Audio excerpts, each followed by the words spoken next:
Hello, ladies and gentlemen. Welcome back to another episode of the Big Apple School podcast, where the goal of this show is to help you improve your listening skills in English by listening, of course, to us. Today, we're going to talk about a really interesting subject, which is close to everyone's hearts, and that is money.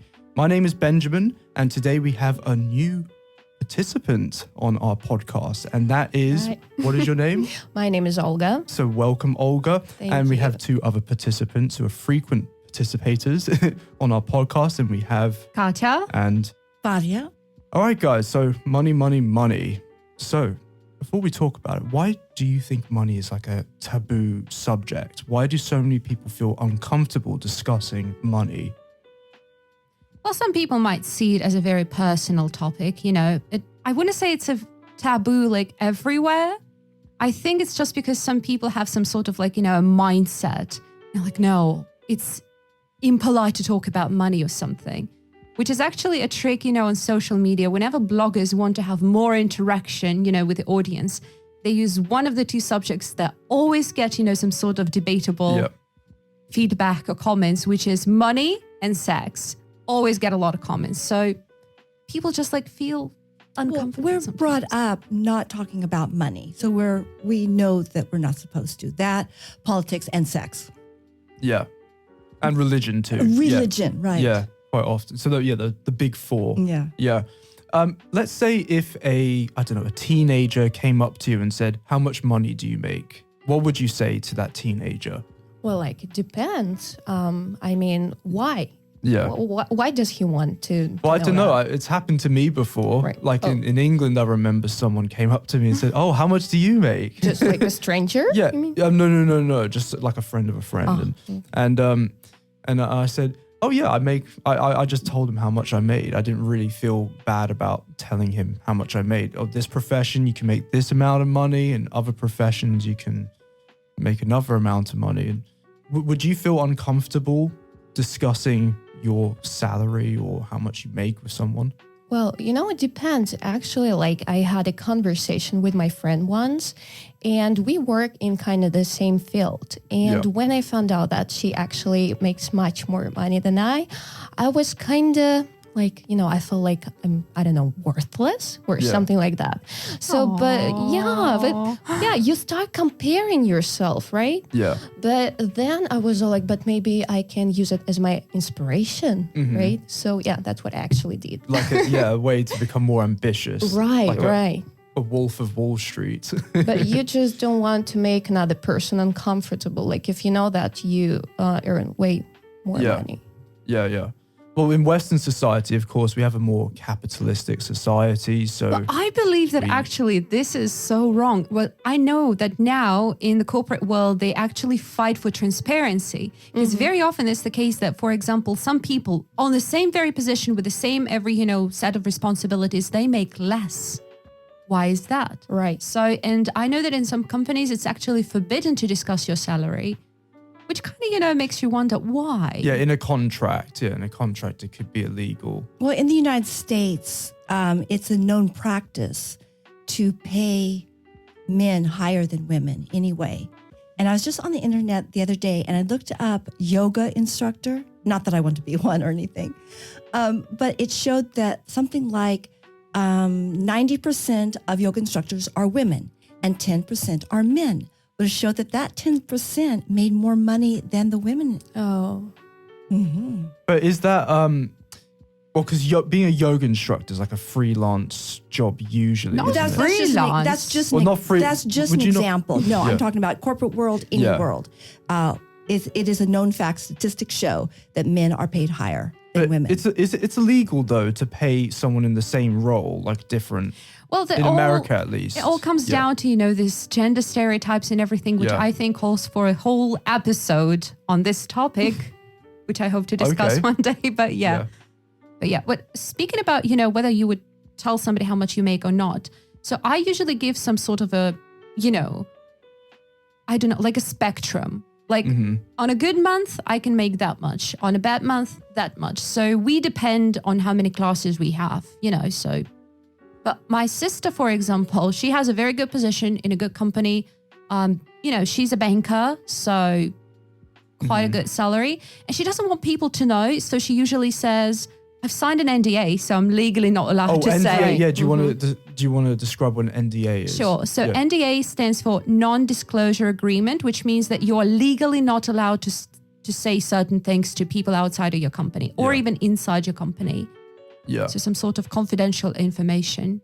I would say it's quite a shady practice to sign NDAs. NDA, well, shady means that it's not something that is, I would say, maybe not legal, but something that is not... Not on the up and up. So it's something hidden. Something hidden. Yeah, shady, because we have the noun or the adjective. So the noun shade, which is like tien in Russian. So yes, it could be a shady practice. Would you work for a company that had an NDA, a non-disclosure agreement? I mean, for some companies, it's a must. I mean, I worked for a very short time for a company where I was translating, the meetings and everything. Yeah. And this company is a factory that produces detonators and explosives. You wouldn't want this information to be leaked. That's right. Yeah, I guess that's a particular... So I think that depends what the company's dealing with. When I was teaching ballet, we were not supposed to discuss our salary within the other teachers because we all were paid differently depending on our experience.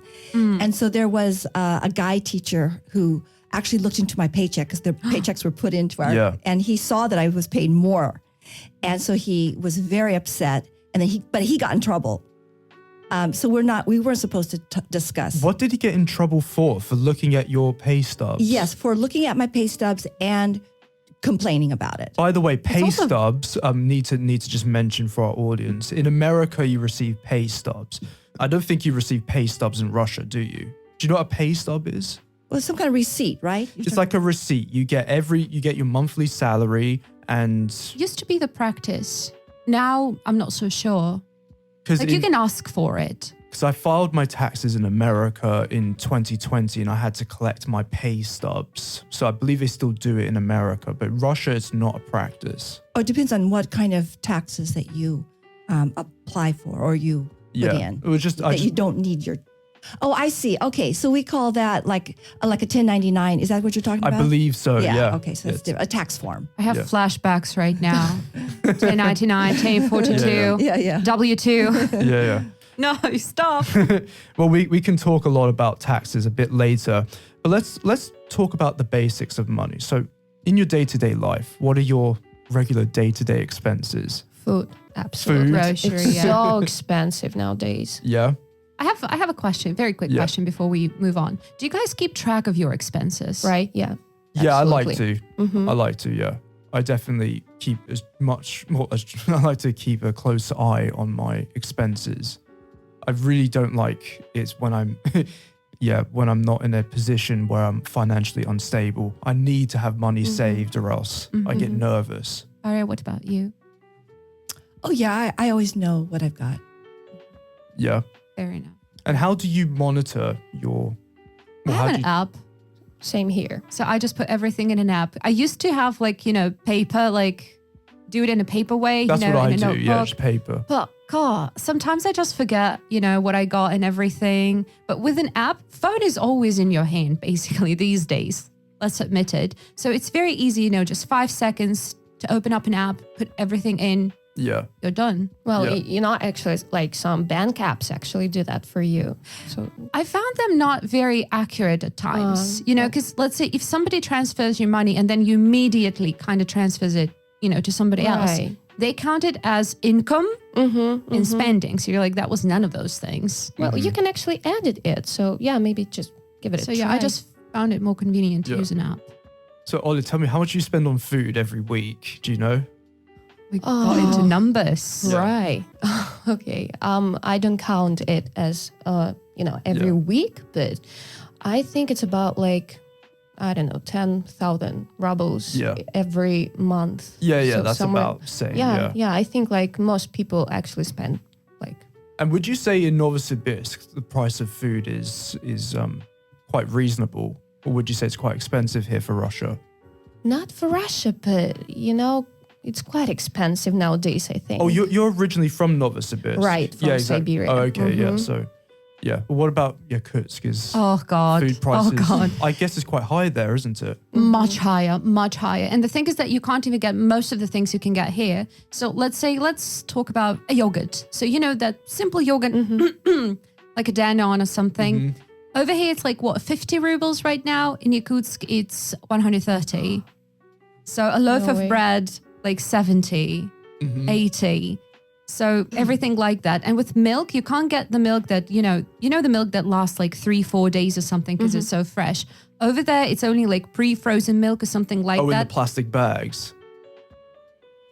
Yeah, usually. Plastic packets, sorry. Yeah, the plastic packets. It's more like packets, Yeah. or cartons. And they last for months, Yeah. like really for months, but it's really expensive over there. Yeah. Some people believe and have this misconception the fish there is cheaper. Well, not anymore. Now, Why not? because the prices, have just skyrocketed. So now it's just about the same. Oh, so same just the level. market has, Yep. made the prices higher. But what I've noticed, having lived in America, having lived in the UK, and having, lived here, I'm not gonna lie, the food here is great. It's pretty affordable and it's reasonable. It's good quality. What do you feel about food prices in America? Do you think they're too high? Yeah, they're probably really high now. When I was there, I would spend about $100 a month, and that included my cats.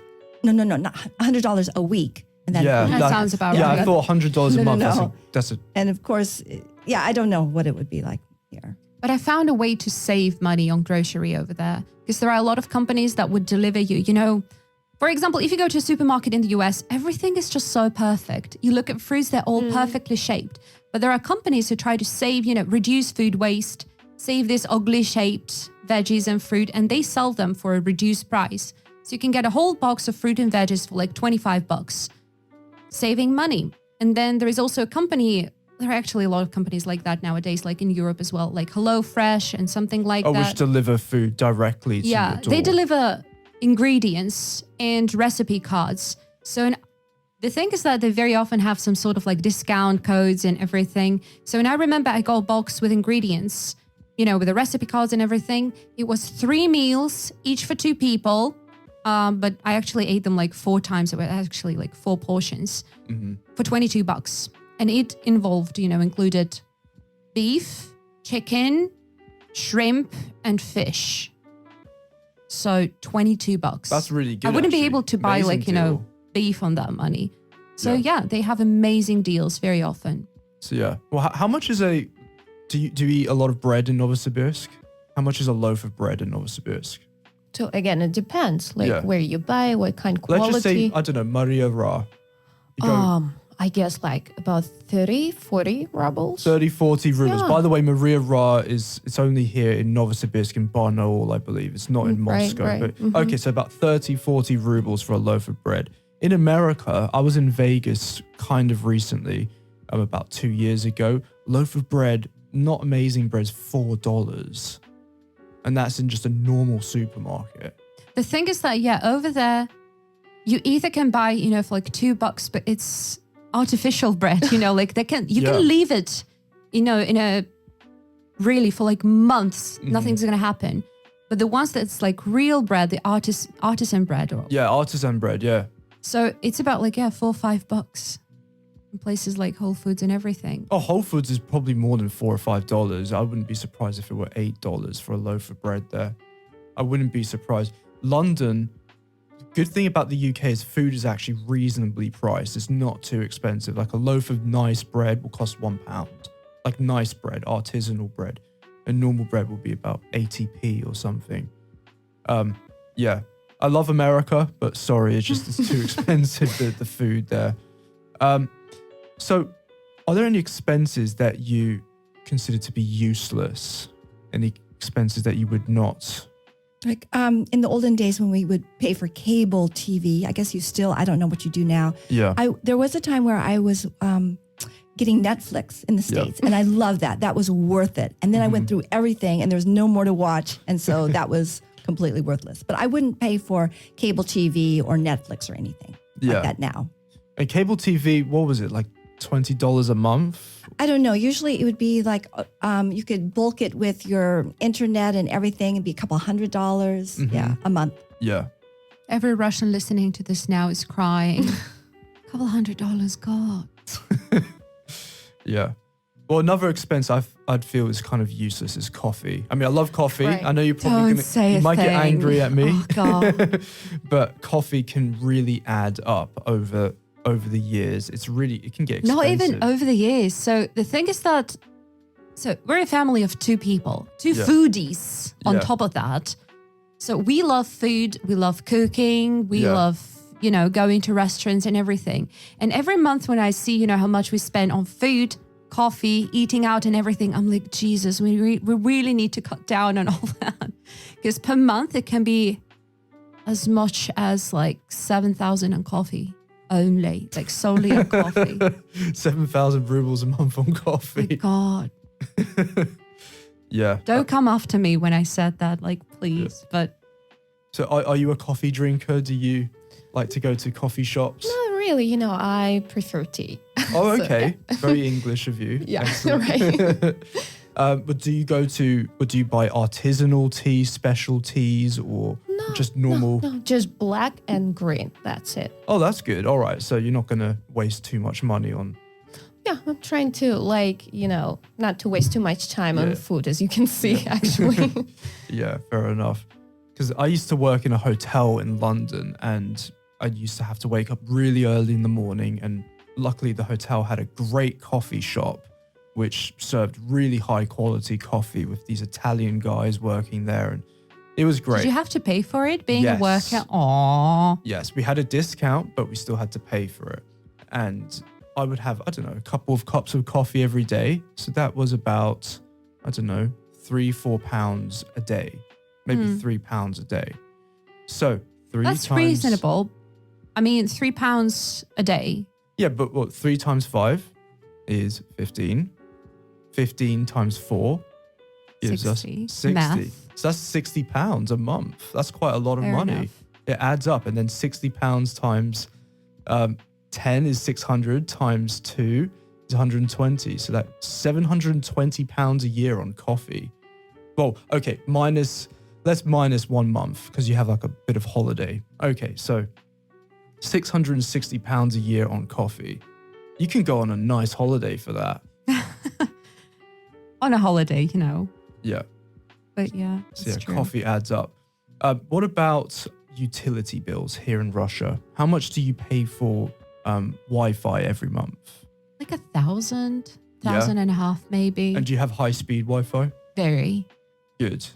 Well, when you work online, it's kind of I have kind of a high-speed must. as well. Yeah, I pay about, I think it's 800, something like that. Rostilcom, not advertising, but, but yeah, about 800 rubles a month. It's so reasonable. How much did you pay in the States for can you remember? Again, that was bulked with the telephone and everything else, but it was a couple hundred a month. Yeah, it's heavy, isn't it? Yeah, And yeah. that's like the high speed or just the normal? Well, there were some areas that we couldn't get high speed. Yeah. So all the fiber optics weren't laid. Yeah. So, yeah, it was kind of low. Mm-hmm. Yeah, I remember in Vegas, I paid $60 a month on the cheapest Wi-Fi package. And yeah. I remember. Speaking about utilities and phone bills, for example, when I came back and I needed a new SIM card, so I went to an MTS office and I'm like, I need a SIM card with that much internet, blah, blah, blah. They're like, oh, they're rather expensive right now, like 400 rubles. And just, a month before that, I had to pay $40 for 3 gigs of internet per month in Massachusetts. I'm like, honey. 3 gigs, that's it. Yeah, that was horrible. Outrageous. Yeah, and I'm like, 400 rubles, bring it in. Yeah. This is one thing that Russia really excels in is the price of utility bills. And what mobile phone carrier do you use, Olga? Well, I have Tele2. Yeah, Tele2. Yeah, Tele2. How much is that a month usually? It's not that expensive. Yeah. I've been their customer for about, I don't know, like more than 10 years, I guess. Yeah, so yeah. I have some kind of discounts. Yeah. So it costs like 250. That's amazing. Yeah. That is That's a absolutely bargain. amazing. Right. Can you imagine that? Yeah, anywhere else in the world. So Russia's that's a bargain. the biggest country in the world, so much coverage is needed, but 250 rubles a month, that is, absolutely amazing. But I'm a loyal customer. A loyal customer, yeah. Oh, definitely. 10 years, yeah. Right. I'm with Megaphone, so I pay, 385 rubles a month? I get about, I think, 15 gigabytes, something like It's all that. reasonable. Which is reasonable. It's actually Absolutely, still really cheap. And and I've only been here for just under 2 years. So, definitely prefer Russia for utility bills. England, we have to pay another utility bill, heating. Oh God, so expensive. And recently it's become even more expensive, of course. Yeah, people are really afraid they won't be able to afford heating this year. Yeah, so everyone's going to have to like make a fire in their living room or something like that. Yeah, so in England, an average utility bill for like a 1-bedroom flat, at least when I was living in London, was about, in the winter, about 60, 70 pounds a month. Maybe a bit cheaper, but 60, 70 pounds a month. What is it in Russia? That's a good question. I don't even know. Because the thing is that for heating, you don't really pay much for heating because it's a set price. Yeah. We have central heating. God bless central heating, really. So I think it's like a couple of hundred maybe per month. That's it. So I know that for electricity, gas, and water, we pay around 1,500 per month. Mm-hmm. So something like that for a 1-bedroom, 1 living room apartment. So 1,500 rubles a month. That's amazing. Yeah. Anywhere else, that's just not possible at all. Mm-hmm. So yeah. So we can talk about utility bills on and on and on, but let's move on to something else. So do you prefer to pay with cash or do you prefer to pay with cards? Cards all the way. Cards all the way, yeah? I mean, I think we are really becoming some sort of a cashless society in a way. Because on the one hand, with cash, you can kind of keep track, of your expenses in a way. Because, I mean, if you have several, let's say a dozen banknotes in your wallet, you can kind of see them disappearing when you spend money. With cards, yes, it's trickier because you don't see, it's just numbers on the screen. But at least it's easier to keep track. I mean, through different apps and everything. And you can get cash back. Mm-hmm. And what would be the positives and the negatives of a cashless society? No, the convenience. Yeah, the convenience. Of not having any cash in society. Right, the convenience of just carding everything. So I believe... I mean, remember 2020? Mm-hmm. When the pandemic started, people and a lot of companies actually had the notice, like, we do not accept cash because cash in general is one of the biggest germ carriers, in the world.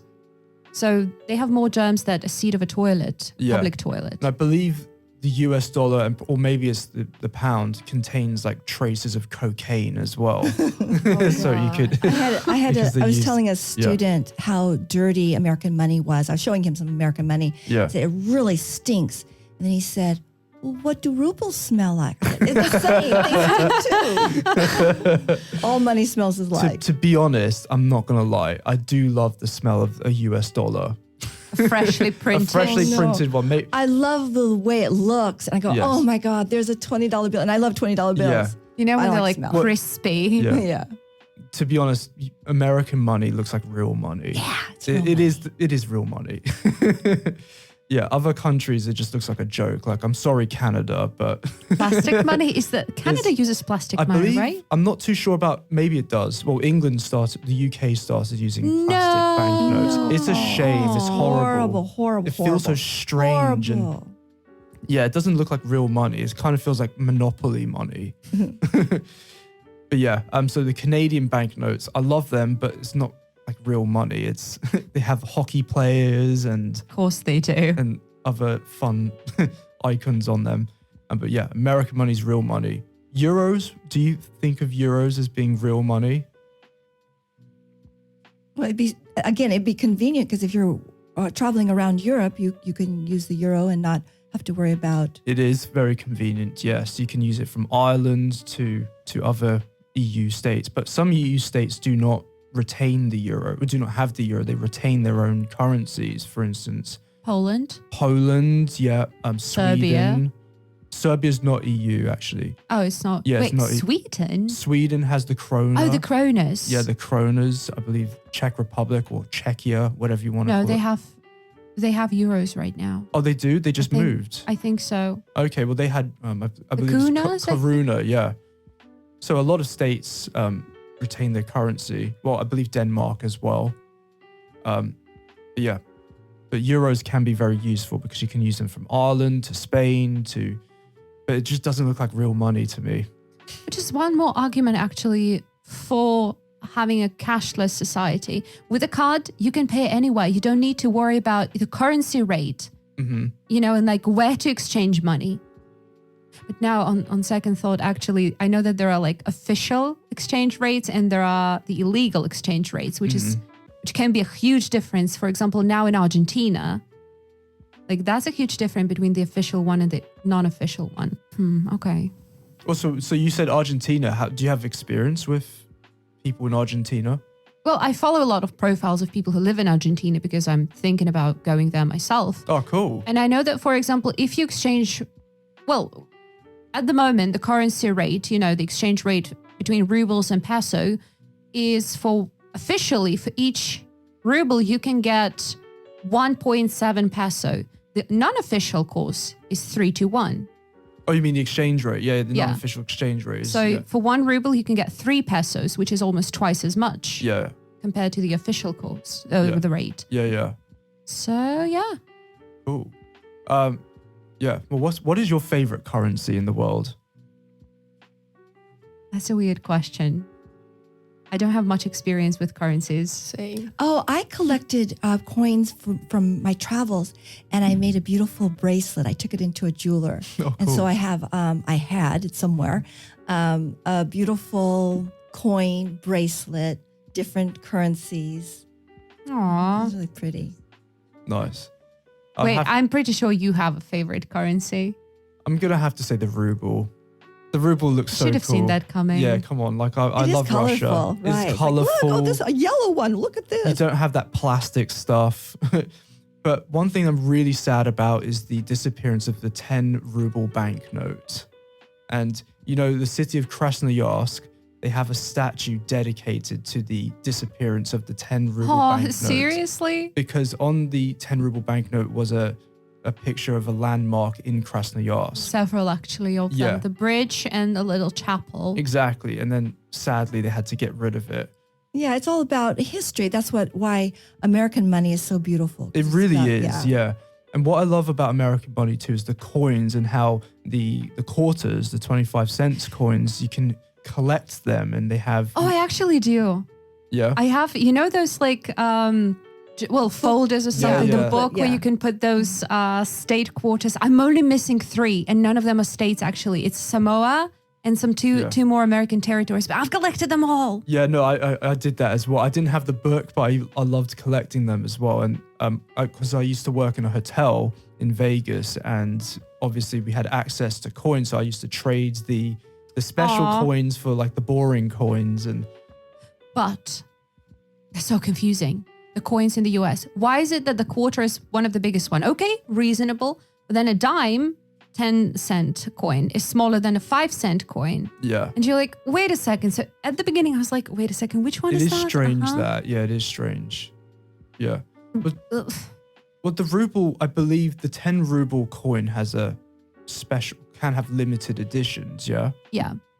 But at least on rubles, you see the numbers on the coins. In the US, there are no numbers. Oh, yeah, it's confusing, isn't it? There are only words, and then you see a word dime, and you're like, what the hell is dime? I have no idea. I had to ask, actually, when I first moved there, like, what is a dime? It's 10. Yeah. So I believe on our website, we have an interesting article that... Written by Benjamin. On the Big Apple School website, so check that out if you're interested. And there we talk about the different denominations of currency. So yeah, definitely check that out. Moving on. So Bitcoin. Would you ever touch Bitcoin? You can't really. Oh, that's a tricky one. Yeah. Because you can't touch a Bitcoin. Yeah. Physically, you thought you got us, huh? But have you had any experience with Bitcoin? To be honest now, like I've heard like so many times that people like, that the whole thing is just like being so on top. Yeah. But I'm not quite sure. Like I have no knowledge in this field. And if I'm not sure, so I'd rather just stay out of it. It's good to stay away from it. Yeah. Right. It's a dangerous game. I don't really know much about it. Same. But I've recently bought some Bitcoin so I can exchange my dollars to rubles, because obviously now it's a bit difficult to do so. And I was so scared.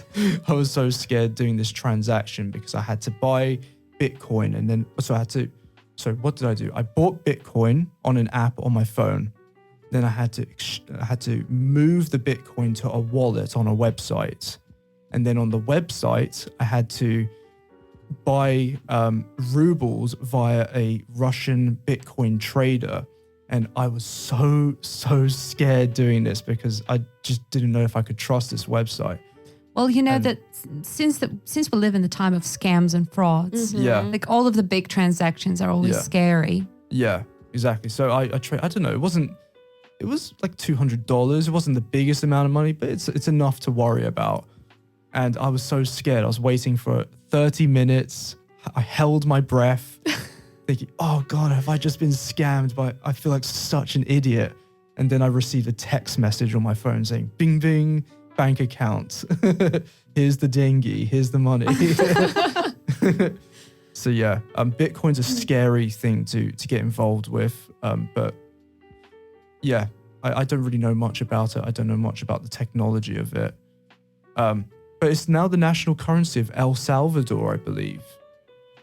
So has anyone heard about this? It's too dangerous to carry any sort of cash in El Salvador? Well, maybe because the currency there, the original currency was so volatile. And I think it went up and down. And I know that a lot of people in Argentina use cryptocurrency at the moment, just again, because they have a very difficult situation with the peso and everything. Yeah, and Venezuela as well, of course. I think it's the Bolivar as the currency there. And they experience a lot of volatility and they use a lot of Bitcoin there. So, it kind of sounds like it's going to be more stable because let's say with the Argentinian peso, the inflation and everything was 70% since last year. Mm-hmm. So it's losing its value. So what's going to happen? People are afraid, of course, for their savings that are in Argentinian pesos. And actually in there, if you pay with dollars, you're going to have a lower price because people value dollars way more. They want to have them. Do you think it's always going to be like that? Varya, do you think that I hope so. Yeah. Yeah, I hope so too. We certainly want it to be that way. Yeah, I hope so. Because we have dollars and we need to. Yeah, it is nice if you have dollars and you move to another country that, it can really help you out in many situations. That's true. Yeah. Okay, so Bitcoin. I personally, I would not advise investing in Bitcoin right now. I'm not a financial advisor. I'm just an English teacher. Not a financial advisor. But I would not advise doing so. Maybe some people say buy now when the price is low, because it just had a huge crash. It went all the way from, I think it was $45,000 all the way down to $19,000 in the space of a few weeks, which is absolutely crazy. So many people lost millions of dollars. Mm-hmm. So yeah. So let us know in the comments if you would buy Bitcoin or not, or any other cryptocurrencies. Or if you deal in Bitcoin. Or if you deal in Bitcoin, let us know. If you want to wink, wink. practice your English and make some money, then let us know in the comment section. Okay, well, let's ask. Katy, you have some stories about scams, don't you? God, yeah, I do have a story. I'm not proud of that, okay? But yeah, actually nowadays, no one's safe. Like, you can easily fall into this trap and fall prey to scammers, like, easily.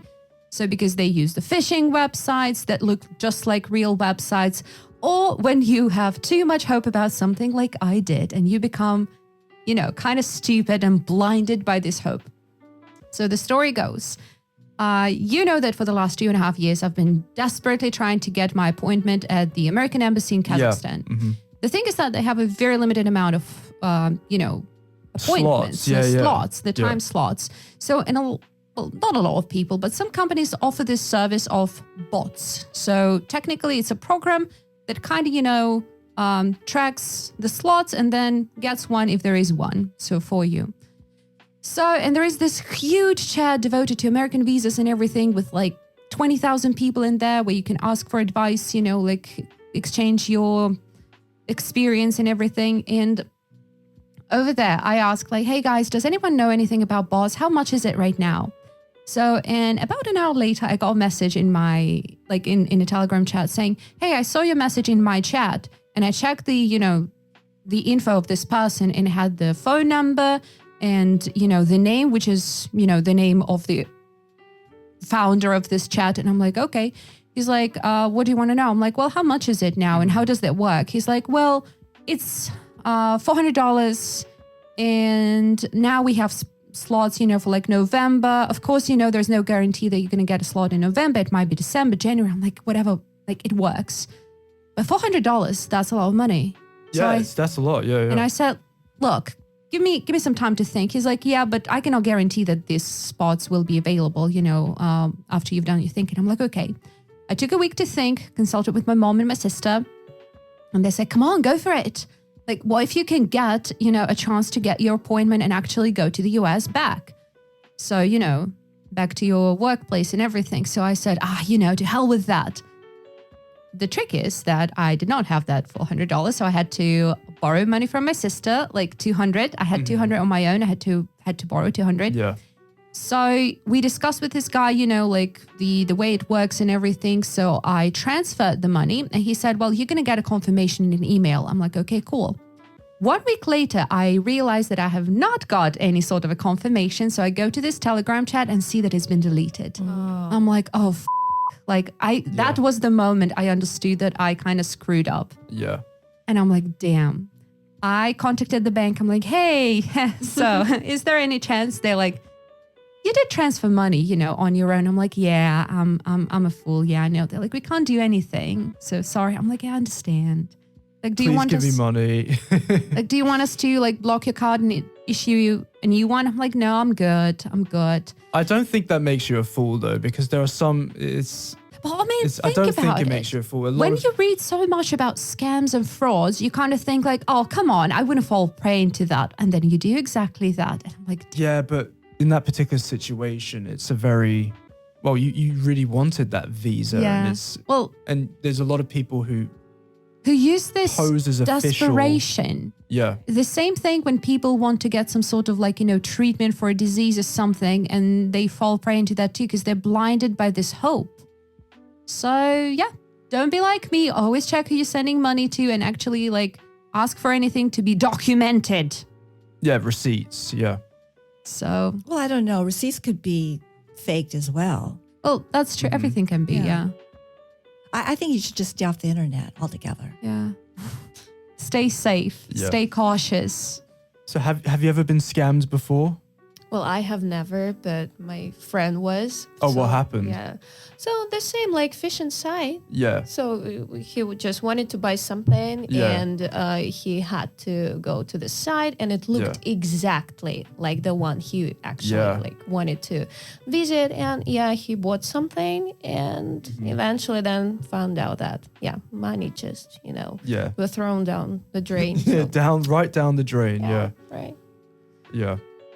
Varya, any scam stories? Well, just like in my 20s, I was. This is probably something no one could relate to, but in the olden days, people would come to your door with like maybe a booklet of discounts to shops and movies, whatever.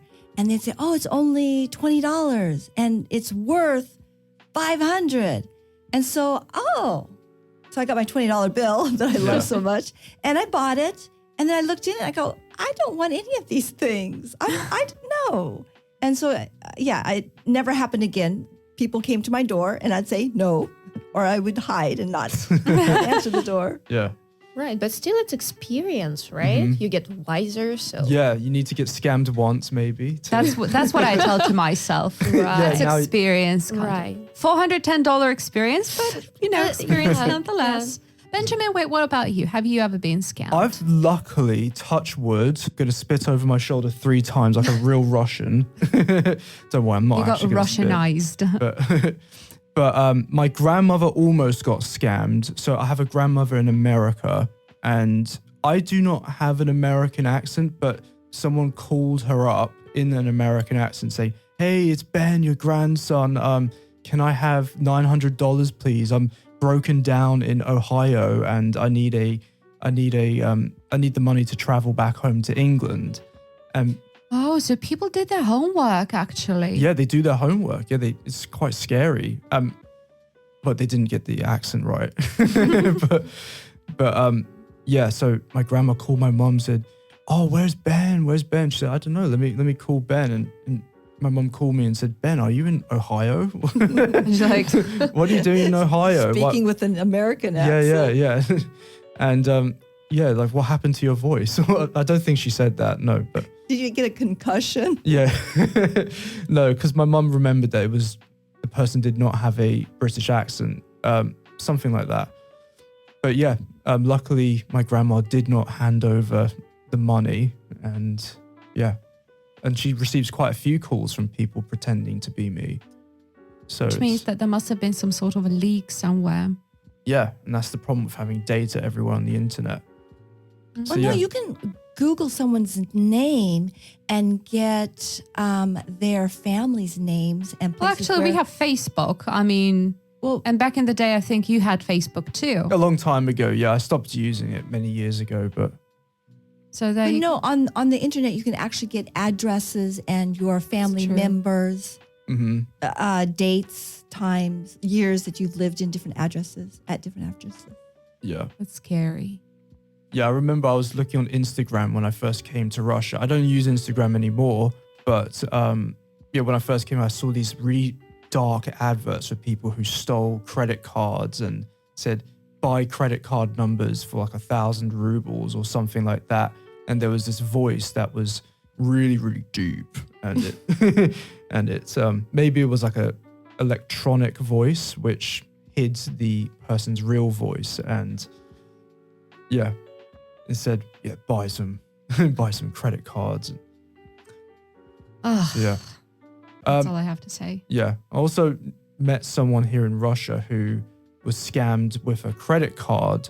So someone used her credit card details and she was 200,000 rubles out of pocket. A lot of money, but you could, in theory, pay that back. But it wasn't just 200,000 rubles. She had to pay the interest on the credit card. Oh, damn. And it just kept accumulating. And yes, I felt so bad for her. Didn't know what to do. Would you ever have a credit card, by the way, speaking of credit cards? Would you ever get a credit card here in Russia?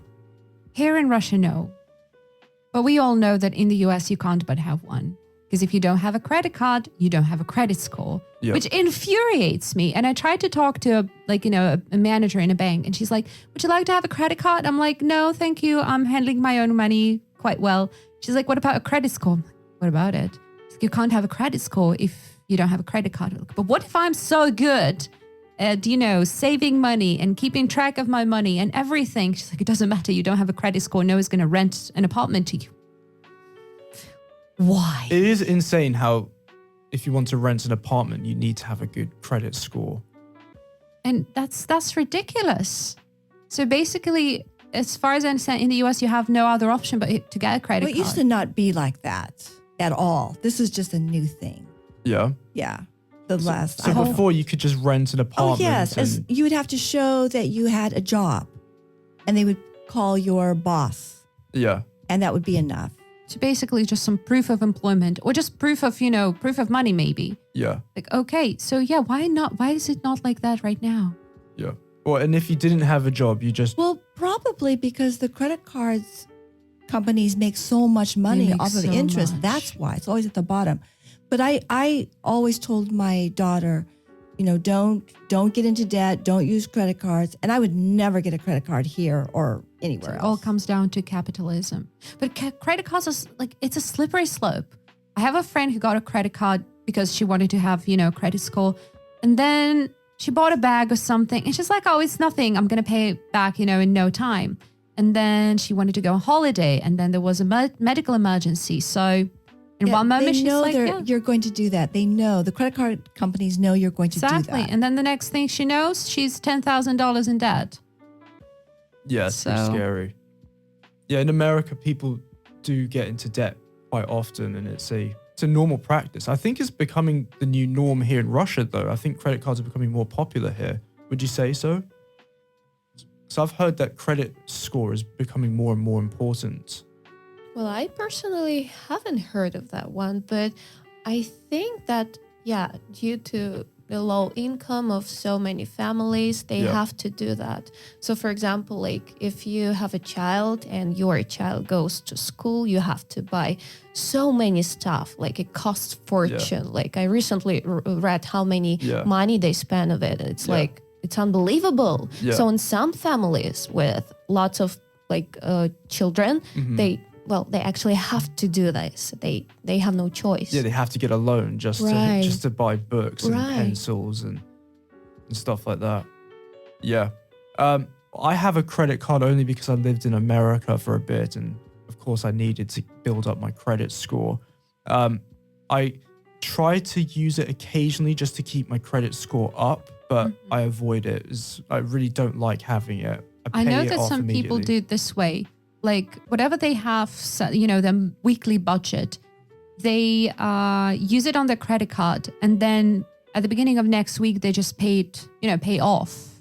So in this way, they kind of don't get into debt much and keep, paying off their credit card debt. So, so they show like, hey, I'm good with my credit cards.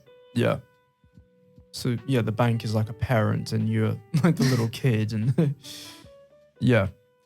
Moving forward, what about saving? Do you guys, I love to save money. It's a hobby of mine. Same here. Oh yeah, so you save money? Cool. Absolutely. Do you have a savings account or? I'm not going to ask you if you put money under your sofa, but. Well, it's kind of like that. Yeah. Yeah, fair enough. But yeah, I don't have a savings account actually. But do you think it's worth having a savings account?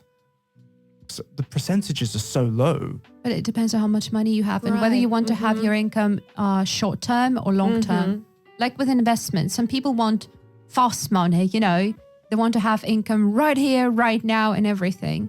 But if you wanted to accumulate over years and you want, to get back or to get some income or interest in 10, 15 years time, why not? But I believe that sometimes, if you know how to do it, only with this remark and that being said, it's better to invest and make the money work rather than just, wait it to look at it sit in your bank account. But do you make investments? I'm so bad at savings in general, and that's what I hate about myself. But I would like to, I would like to get into investment. And would you like to invest in stocks or commodities or mutual funds or? Stocks kind of sound, more profitable if you know what to invest in. So, but I understand that we have no choice. Our generation has to learn how to invest. Because look at the US. And there, as far as I understand, if you haven't thought about your own retirement, you're screwed when you actually retire. So I think that we're getting into the same thing. So you cannot rely on a pension when you retire. So you need to think it through when you're young. So I think that we need to learn about investment, and I want to learn about investment. Of course, yeah, absolutely. I would just, my opinion, the stock market's kind of like gambling in a way. Would you prefer to go to the casino or would you prefer to bet on Apple? Yeah, I'm not a gambler. I don't do stock market. I don't really care. I know that nowadays a lot of people invest in property, and especially, in places like Florida. So I could see one example when people bought a house 6.5 years ago for $400,000, I think. So they use it for Airbnb. So, and they're selling it now for. But I guess they bought it with a mortgage, yeah. So you get the mortgage and then. So you rent it out, you pay off your mortgage. They're selling it now for $3.5 million. Oh dear. So that's money working, Yeah. Or like a guy who bought a laundromat for like 65,000, paid another 20,000, like to keep everything That's an organized. excellent investment. That's so much better than the stock market, buying a laundromat, because in America, almost everyone uses. Yeah, and you can keep them dirty and you don't have to upkeep them at all. Yeah.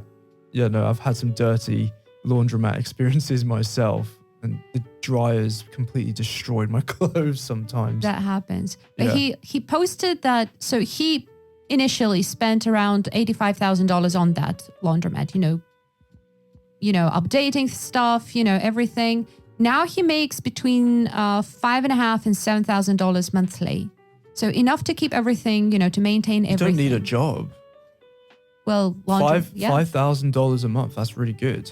You can just live in some country. And if you learn how to remote fix, the dryers and the washing machines and everything, you can save on maintenance. Yeah. Do you know what? I'm So, yeah. probably just going to do that. I'm sorry to break it to you. Yeah. I hate to break it to you, but laundromats in Russia will not be such a good investment. No, it should be. We've got to Yeah. start a laundromat. How do you Russians wash blankets? Yeah. Tell me. We actually do take them How? to the dry cleaning. Dry cleaning? No, water and soap. Yeah. Fair enough. What do you call them? Himchiska, yeah, like the practitioner. Because I have It's to not wash only- mine in the bathtub, and that is a horrible experience. It takes 3 days. I believe. Oh dear. Yeah, because then you have to hang it up, put buckets underneath. Yeah. Well, laundromats. So yeah, start a laundromat, Benjamin. I think another idea would be to buy a vending machine and sell maybe water and somewhere expensive like Las Vegas, on the Las Vegas Strip, or an airport. Buy a vending machine at the airport, the Novosibirsk Airport, Dolmachova. But the fees that you're going to pay, God, they're so high. It's the airport. Yeah, but a bottle of water, you can buy it for like 100 and 150 rubles there. Yeah. Oh, So and you're everyone trying wants to water. make money off of thirsty people, Right. right? Have you no morals? Maybe. you've joined the dark side. Okay. Yeah, well, I'm definitely not going to buy a vending machine next to a school, for instance, because the school children will Right, yeah. spend the whole lunch break trying to open it. So this is the line. Okay. Yeah. So buy a vending machine, but in a suitable location. Probably best at an airport or in a desert or or something Or like on the that. dark web. Yeah, on the vending machine on the dark web. Uh-huh. Anything's possible, right? What's that going to sell? Water. Or sell water on the dark web. Well, you can sell lots of interesting things on the dark web. Which yeah. we're not going to discuss right Right. now. I mean, come on. There's lots of interesting things you can buy on the dark web. You can buy people's credit cards. You can buy weapons, all sorts of fascinating things.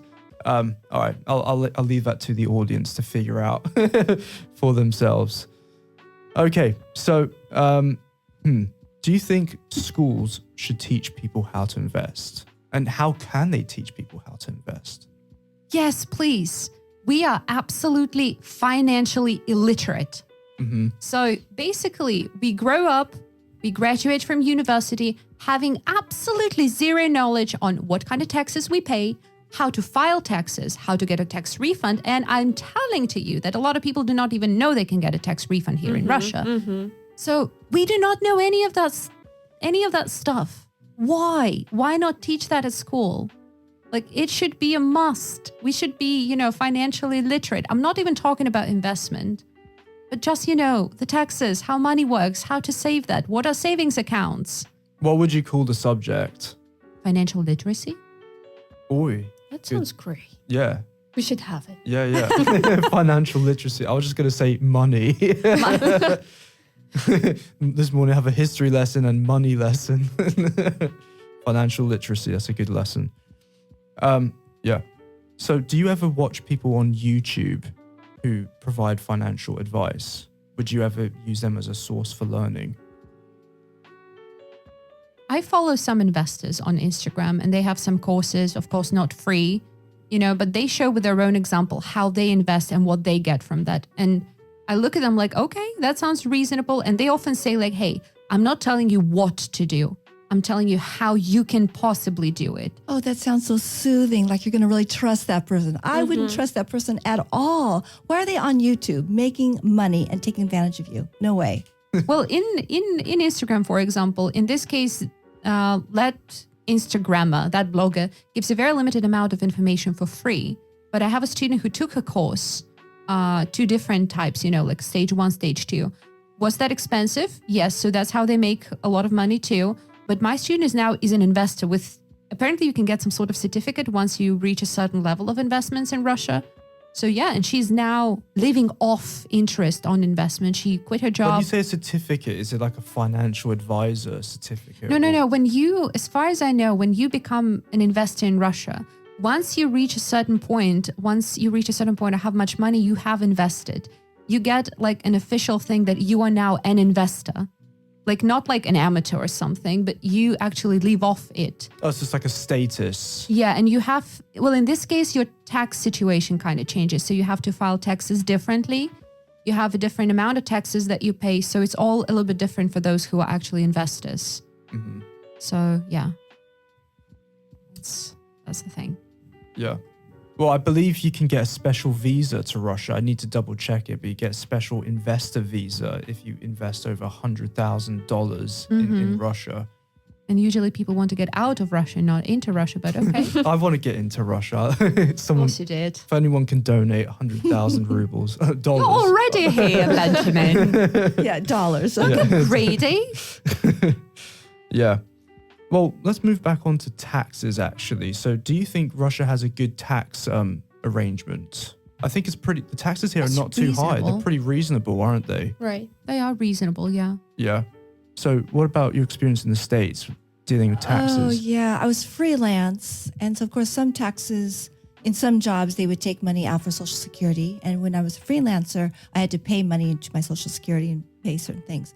But yeah, tax day is not a pleasant situation. I always say I'm going to do it in 1 hour, and I usually end up doing it like 1 hour. Yeah, that's optimistic. Right. That gets me to actually get on and start it, and then it usually takes 5 hours or so. So, as a freelance, ballet instructor, you'd have to keep all your records of your salary. You just wait until they give you a 1099. You don't have to keep receipts unless that's how you do your taxes. But I never had to do that. Well, I would lie too. I mean, I wouldn't say. There'd be a button that says, "Do you have these receipts?" Oh, yes, I do. Why would I be saving? Do you have any other income, coming from a different source? No. Yeah. What are you talking about? Yeah. I believe that taxing in, the whole of the process in the US is a very traumatic experience. It is very traumatic. And that's why they give free ice cream out to the post office, from the post office. You go to mail your taxes like in the olden days and you get a free ice cream. I did not know that. Yes. Yeah. So yeah. Was it good? It was good ice cream. Yeah. It wasn't just some crummy ice cream. Oh, I'm sure it's a miniature little. Yeah, it wasn't like a popsicle. So you're interested in the ice cream and not the taxes, right? You have to find, the bright side on that. Yeah. But yeah, and it's so traumatic. And then when you get a letter in the mail and you see the IRS. Oh, yeah. And you're like, oh, Jesus Christ, here comes the day that I go to prison, or everything is okay. It's, both are possible. And then you open it like, okay, do I owe money? Yeah. Do I have to pay? And no, that happened once. I opened it up and said, oh my God, I didn't deduct something from the health insurance, blah, blah, Same blah. thing. And so I had to end up paying it. It was horrible. I got up, letter in the mail from the IRS, and I'm like, oh, it's all good. That was my first time, naive. And it stated like, oh, you still have to pay like $131. I'm like, Jesus, okay, fine. So yeah. The IRS will find you. They will hunt you down. God, they'll go after you, yeah. Unless you're in Russia, because Russia will protect you. Actually, I got several IRS letters while I was in here. Oh, really? Because my postal address at the university was stated to be like here in Novosibirsk. They sent me mail. It was, it was all okay. Like, But luckily, if you're a Russian citizen, it's in the constitution, the Russian Federation, that you can't be deported to another country. Yeah. So IRS but you still need to pay here. the taxes, and everything. Or if you want to go back to America. If you want to go back. But there's one thing which is tax refund. And that is kind of a good thing. You Oh, know? I love the tax Well, refund. let's do this. Let's finish off with a second conditional sentence. If you got a tax refund, what would you do with the money? Oh, may I quickly tell the story? Okay, all right. Tell In the story. 2020, then we'll do it. I got a tax refund, which was 3 times more than the taxes that I had actually paid the year before. At first, I thought that was a mistake, but well, that was a letter from IRS stating that I got this tax refund. I checked with everyone. No one I know had ever had this experience. I got my teeth fixed. I got an implant and a tooth crown. Amazing. So And I went on holiday. No regrets. that's nice. I remember I got about $2,000 tax refund a few years ago. It was a really nice experience. Oh, yeah, I having believe. that in the post. So if I got a tax refund tomorrow, I would buy a lot of ice cream. Oh, come on, Benjamin. That's not your answer, is it? Yeah, You'd buy a lot. Really? probably not. I would save the money. I'd be a squirrel. Me too. Yeah. I would definitely do the same thing. Yeah. I wouldn't tell anyone. You wouldn't tell No, In anyone. the first secret. place. That's the first thing. That goes without saying. You know, like, you keep this to yourself. Yeah. Yeah. I hope IRS does not listen to our podcast. You know. I know, really. You know, they just employed, I think, was it 87,000 new IRS agents. So The little devil minions. I'm sorry, you've just revealed yourself. Hello, IRS, come for us. Well, yeah, come and get us. We're in Siberia, so yeah, come and get us. Dare you. Dangerous game you're playing over here. All right, so, okay, and let's finish off with one last question. So 50 Cent, the famous rapper, he famously said, get rich or die trying. Are you sure his name was 50 cents? I think he said 50 cent. 50 cents, 50 Yeah, cents. Yeah, 50 no, cent, no S. S, Yeah, no right. S, yeah, no S. It's not Love your impression. grammatically correct. It's 50 cents. But he Well, doesn't call himself. yeah, exactly. But unless it's the adjective, like a 50 cent something. Oh, if that's But- possible. So yeah. maybe he is a being 50 clever. cent rapper. Exactly. Yeah. So I'm happy that we mentioned that. So adjective, Mr. 50 Cent. What do you feel about his motto, get rich or die trying? It's so wise. It's so deep. Yeah, it's wise indeed. What? You get rich or die? No, you could live a life without getting rich. Yes, look at us. I think it kind of sets, you know, a wrong message to the growing generation, you know.